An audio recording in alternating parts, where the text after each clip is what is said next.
What is Kundalini? How to activate it? By Open. May 10, 2014. Website: openhandweb.org. Produced by Higher Self. There's a profound spiritual possibility open to all people, the opportunity to be absolutely connected to the source of all life, and have that energy steer us in the direction of destiny. Kundalini is the natural creative alignment with the divine. It is our inherent birthright that most have been separated from. How do you unify lower and higher self so that you may reactivate your Kundalini? What would be the advantages of doing so? Activating Kundalini is like connecting to the fast track of the internal superhighway, plugging directly into the mains of universal consciousness. What is Kundalini? To me, the soul is a flowing stream of consciousness, out from the source and back again. In an aligned state, it's an eternal flow of creativity, symbolized by the figure 8. You're in creative alignment with the divine. Every step feels interconnected with the universe, an orchestra of synchronicity sounding in your ears. It's like every action is supported, and even when your creative manifestation is blocked in the physical world by someone or something, you're still able to appreciate the deeper significance, the deeper meaning, the higher teaching that all co-creators in the event are being invited to realize. This interconnected flow of creativity is the harmonious flow of an aligned and balanced soul. This is Kundalini. Most, if not all, have suffered the loss of this inherent condition early in life. It is caused by an interdimensional intervention, an opposing consciousness, with the agenda of separating mankind from his divinity and creating an artificial reality in which to enslave him. When you look around you in the world at how humanity lives, it's easy to appreciate how effective this separation has been. We can reactivate this Kundalini. And to do so will guide you on a profound journey of rediscovery of who you truly are and your place in the cosmos. You become once more an active channel for divine expression. So how do you do it? How do you reclaim your true nature? How to activate Kundalini? Firstly, it greatly helps to keep reminding yourself of the higher connection through spiritual practice. The power of meditation cannot be overstated. Of course, there are many forms, but essentially the principle we're looking for is a way of softening identification with the lower physical and emotional nature, feeling through that and instead, touching the softness around us. It's experienced as a sense of expansiveness, pure light, stillness, and peace. When you begin to embody this higher nature, there's a feeling of well-being and harmony, pure inner peace. It can be done through countless spiritual practices such as meditation, yoga, tai chi, martial arts, shamanism, crystal healing, sounding healing, aromatherapy, Reiki, 5 rhythms dance, through connection with nature, and probably one of the most powerful, loving sexual intimacy. But this connection to higher self is not the end of the story. It is only the beginning, a plateau which we must break through and beyond if we are to progress further. We must then cleanse and purify the lower vehicles to actually unify lower and higher self. How do we do that? Opening the channels for Kundalini. The lower self, composed of body and mind, has been essentially separated from the higher self by a karmic barrier in the 4th density which generates ego. It's a consciousness which addicts people to base levels of desire through fear and sense of lack. It causes people to make an effort to control reality, generating the build-up of conditioned behaviors, isolating them from their inherent connection. So essentially we must confront and break down these fear-based patterns that embed the lower consciousness within our being. Imagine sitting in an orchestra of music where the bass section is playing so loud, the finer sounds of the flute, for example, can no longer be heard nor felt. This is the effect within society of the denser vibrational consciousness. Here are some key areas we'll need to look at. Food. industrialized and processed food is full of impurity. From preservatives to pesticides, hormones, antibiotics, artificial colorings, and GMO, these disharmonious substances create excitotoxins within the body. It becomes like white noise, contracting our consciousness into the denser vibrations. It's the same with meat and dairy, which many would argue the human body was not designed to consume or digest. When people convert to a mainly plant-based diet, they get healthier and their vibration rises. The sense of interconnectivity greatly increases. Fear and control, mostly fear happens when we realize we cannot control the situation, we're needing a particular outcome or are resistant to what's really happening. It's all caused by false identification with who we think we are. Such erroneous perceived need creates tightness and density which sucks the soul into it like water into a sponge. You can literally feel the contraction inside. Yet if we challenge this when it's happening, soften into the tightness and unwind the need of an outcome, then we find the universe shapes through us the right action, right defined as being in alignment. Once more you feel your interconnectivity as the one life. External distraction. It would seem society has been purposefully constructed to distract people from their inner self. Yet, within rests the seat of our power, our Kundalini. Our inner configuration of consciousness creates the reality we're experiencing. Both our aligned state and distortions are mirrored into the outer world. So trying to fix the outer is a pointless waste of time, and only distracts from the source of the creativity. Hence we must not only delve deep within, but be constantly attuning to our inner self through the events of our lives. You touch the place of the void, infinite potential, the crystal clear clarity of the seer. Upon which, right action then flows through you. It could also be enjoyment within the physical world, but you do it because you feel a sense of rightness to it, there's no getting lost in it, and your actions are supported by co-creative synchronicity of the universe. Inner child or inner teenager, when we're in the flow of life in this way, then the soul begins to integrate and infuse within. Its purpose is the empowered experience of the One. And so, assuming we allow it, the soul will flow into all the inner density that prevents the expansive freedom of an enlightened life, fueled by Kundalini. Especially it will take us into our inner child and teenager identities, a complex inner web of fixed behaviors, fears, and identifications with the illusion. The false self creates false reality filters through which we judge life, thereby creating unaligned choices leading to disharmony.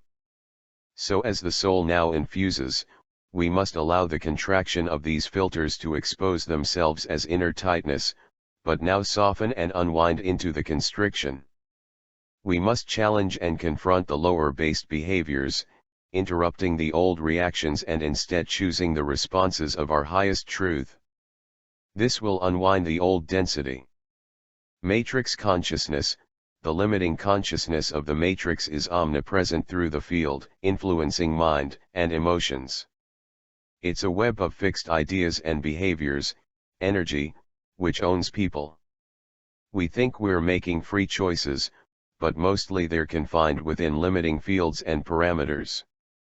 You appreciate this just as soon as you start making choices of the soul, you tend to rebel against the non-aligned ways of society. It's vitally important that we honor this new emerging truth, or we continue to strangle the life out of the soul. There's no need for conflict, but if we work at it, we can still express our truth with tact and without reservation. Sometimes this may mean saying or doing nothing, but in the process, embodying depth of truth that says energetically, this is where I stand. It's all a part of the reattunement inside. If we're constantly expressing the soul, then it will strengthen within. Electrosmog including Wi-Fi, the surrounding field is full of interfering electronic frequencies from Wi-Fi, mobile phone networks, household electrical circuits, gadgets and appliances. They cause a huge amount of interference within our bodily field. If we can minimize the use of such gadgetry in our lives, then our biomagnetic field will become more harmonious and aligned. People that don't serve, we may find we have to let go of certain relationships, people that constantly remind you of the old consciousness and continue to suck you into it. There will be yet others who beneficially activate your old patterns so that you may break through them. Hence there'll be some relationships to maintain, even if they aren't always harmonious, because they challenge you to be more of you. But in these more challenging engagements, the key is to always take the opportunity to expand who you are within them, even if that means a degree of uncomfortable confrontation. If you're truly meant to be in that relationship, the person will come to accept you as who you truly are, even if they don't agree with you. They'll be brought to a place where they're not constantly challenging you. So be mindful of which relationships to maintain and which to release. Thus your opening into the new consciousness and Kundalini is strengthening within you through the application of aligned right action. Compassion for all life. Compassion is an inherent characteristic of the soul, signaled by the fact that we're interconnected with all life. Energetically, what we do to another sentient being, we do to ourselves. And if we deny the impact of our footprint on other life, then we're denying an inner aspect of ourselves too. So by exploring the choices we make in relation to the impact on life they have, causes us to increase our sensitivity and intimacy with the whole of life. From the clothes we wear to the food we eat, how we travel and what we consume in society, all these activities contain energy. As we become ever mindful of our actions, then compassion arises naturally, which increases the inflow of Kundalini. Integrating Kundalini into our lives. Generally speaking, in order to activate Kundalini, we must open and harmonize the chakras. In the open hand approach, the chakras are consciousness exchange points where the consciousness of the soul infuses within the body-mind. Where we become identified with the body-mind, then convolution, tightness, and disconnection ensues. So by bringing conscious attention into these centers and softening into them, means we reconstitute the natural infusion of soul. At open hand we do this through breath work, exhaling into each chakra and relaxing until we can feel the inflow of soul. Alternatively, it can happen through deep consciousness bodywork. Specifically, you're penetrating the denseness of the body-mind through movement and breathing, you're feeling and touching the lightness through you, that which penetrates you. In attuning to this expansive feeling, you're literally becoming the sense of soul, which in turn unleashes it within. And the more attention you can bring to this feeling, the stronger it will become. What we need to remember, however, is that you cannot divorce effective spiritual practice from its impact within our lives. So activation of the chakras will highlight the lessons we now need to work through, as we navigate our relationships and external circumstances. It shines a spotlight on them. So we have to work through the distortions highlighted if the effect of the spiritual work is to be fully integrated within our being. Otherwise we're wasting our time. So to activate and unleash balanced Kundalini, there has to be integration of our spiritual beingness into our physical life. The pitfalls of Kundalini activation. Without this integration aforementioned, then spiritual practice becomes either ineffectual, or else it disconnects you from true reality. In extreme circumstances, some spiritual practice can lead to premature Kundalini activation, it's being forced without the proper integration of the new, higher beingness within our lives. It's like conducting too much electrical energy through a fuse that's too small. It leads to burnout. The person becomes disconnected from a true interrelation with the world. They often seem distanced, aloof, spaced out and not really in their body. It can also lead to psychotic behavior.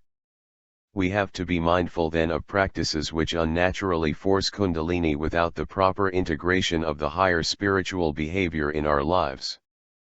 In my experience, psychedelic drugs such as ayahuasca and also forced Kundalini yogic breathing are practices to be wary of. What we're looking for is a steady build-up of Kundalini energy over time, allowing it to progressively flow into our density so that we can unravel and integrate it through our daily lives. Then it becomes the most profoundly rewarding and beneficial influence imaginable. When Kundalini is activating in a balanced way, you'll know it as an increasing sense of lightness, expansiveness, and inner harmony. You'll notice the universe speaking to you through synchronicity. You'll feel the soul compelling you to act in accordance with the natural flow. There'll be an increasing sense of contentment. You'll be having constant breakthroughs where it feels like coming home to who you truly are. The miracle of Kundalini. I've witnessed many people experience the full activation of Kundalini through the open hand work. When the breakthrough finally happens, it's a very special moment, something you'll treasure your entire life. The soul encased within the lower self, rises up the spine, then reconnects higher and lower self in the third eye. Sense of separated self completely vanishes. Your true self emerges, everywhere and nowhere, penetrating the space between the spaces. Crystal clear clarity emerges. You know yourself experientially as the One. There is nothing that can match it. From now on, you flow eternally as the soul, an individuated expression of the eternal.